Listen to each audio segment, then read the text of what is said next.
I just met Andy Machete, and I guess Finn said that he would like me to play the older version of him, and Andy and I just had a nice lunch and talked it over, and it worked out.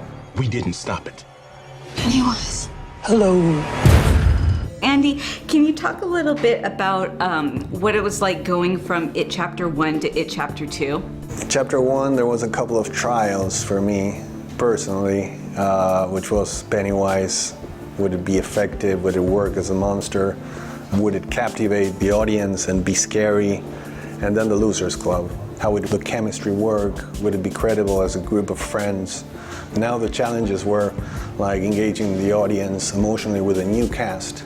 But knowing that there would be transitions between those two timelines, I would manage to get the audience in with that emotional connection with the characters. Can you talk a little bit about casting the adults to play the kids that were in the first film? It was a fascinating process. And it was a process that really started when we started the first film. You know, we had 3 elements that had to be followed. Of course, that they were great actors. They had to look a lot like the kids, because we're very thrown off when we see movies in which there's 2 timelines of the same character and they don't look like each other. It takes you out of the movie.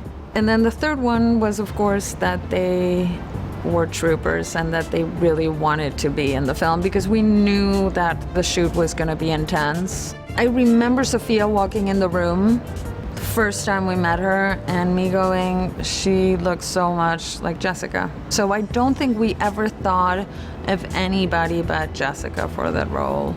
Having that first film was such a great blueprint to start the character, and so I based it off of her performance, and then I based it off of Stephen King's novel, and I thought a lot about the cycle of abuse that Beverly found herself in for 27 years, and how that might change the adult Beverly. So it wasn't just an exact copy of her as a child. Having an older version of me is, you know, it's strange to say out loud. Yeah. It's usually I say I play the younger version of somebody, not this person plays the older version of me. It was really cool. I mean, there are not very many people in this world that can say that they've met their older selves. So that was really surreal, and I mean, Jay Ryan's like such a nice guy. I obviously based myself, the performance of Jeremy Ray Taylor's wonderful, beautiful, sweet performance in the first movie. Andy and I have been fans of Bill Hader for years, and we knew that he could play Richie in a heartbeat because he is Richie, you know, in a sense. Pretty much the same with McAvoy. You know, Andy just loves James's acting. We both do. We think he's like one of the best actors of this times. So guys, we heard that when you met your younger selves, you kind of did like a 10-minute speed dating kind of thing. Can you talk a little bit about that? You just answered it. I don't. You have my one thing, which was speed dating. That was my. Yeah, that's what we said. We talked to all of the actors and we switched tables, and that was a lot of fun getting to know everybody. We were all just kind of mishmashing and talking with each other, and it was great. It was really, really great. Wyatt and I actually, the first time we met, we just we had like a staring contest for about like 3 or 4 minutes. Yeah, and that's real. We were just immediately weird with each other, and we didn't say each other, and then we were like, okay, bye, and we left, and then we talked. So I appreciated his sense of humor in that moment. Why did he remember that? That's so weird. Yeah, Andy Bean, you're so weird. That didn't happen. It did. That's going to be such a weird thing to lie about. It didn't happen. Fake news, fake news, fake news, fake news. Fake news. They had written us letters to their older selves and gave us a picture of themselves. That was very insightful into what Jeremy thought his progression would be over the next 27 years. Mine was a lot about Ben and Beverly's relationship together, and like how Ben was okay, that she didn't love him back, but as long as she knew that he would do anything for her.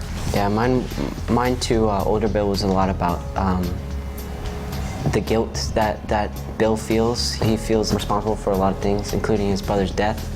And so when Bill comes back to there, he remembers all that. And I wanted to let him know that he shouldn't feel guilty about his death, that, you know, he should be proud of himself for standing up to this monster.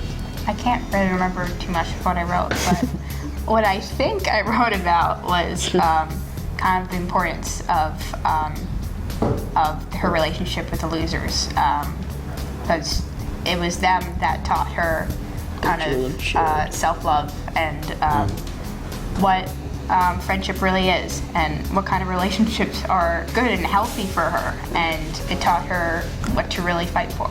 So we spent a lot of time with each other, and then because the way we shot the movie, we got to hang out with them quite a bit. You know, while they were shooting their scenes, we were hanging out, and vice versa. We'd high-five each other on the way to the studio. 3 of us were in the same apartment while we were shooting the most of it. So I don't know. We hung a lot. Yeah, we just would hang out a lot because we had nothing else to do. It was a lot like eating. Yeah, it was a lot like a lot of eating and cracking jokes. There's a lot more work, like a lot more days together. So I think even with this one, we just had even more fun because, you know, we were just there for a short amount of time, and so we really appreciated every moment with each other. Did you let your character be influenced by the younger actors or the book? A little bit of both, I think. I watched the film and watched Chosen, but also reading the book helped a lot. Mine was just the movie, 100% just the movie. I was like, if I can do, people really love those kids, so you know, that's all I tried to do. Did they give you any tips on how to be them as adults? No, and if they did, I don't think we would have listened to them, right? Well, I just said deny all your impulses and listen to me. Yeah. Can you talk about what it was like seeing Pennywise for the first time, or Bill Skarsgård in Pennywise costume? Yeah, the first time, again, I saw him in the back of like a Suburban drive past me as I was walking the other way on the set. Oh, man. Hey. He met me in a restaurant dressed like that. Full makeup. Full makeup. Full on. Yeah. He was like, Bill! He's full on. Oh, over here. And I was like, Bill? And he's like, yeah, Bill. Did he stay in character the whole time, or? No, he's not like that. No, he's too cool for that. No, he's just like a regular actor. Yeah. You know, he doesn't need to do that. Yeah. That was what was fun about it, is you hang with him and stuff, and then suddenly it comes on and you're like, whoa. That was cool. Now, you said that originally you had a 4-hour version of this film. I know that there's stuff that you cut out. Are we gonna see any of this in the Blu-ray? Is there gonna be a director's cut? I'm intending to make a supercut, which is a version of this story that includes the 2 movies with all of the material that was not included in the release, in the theatrical release or the digital release, and possibly a couple of scenes that I haven't shot yet. So you're gonna go back and shoot more stuff? Yes. I'm not done. You lied, and I died.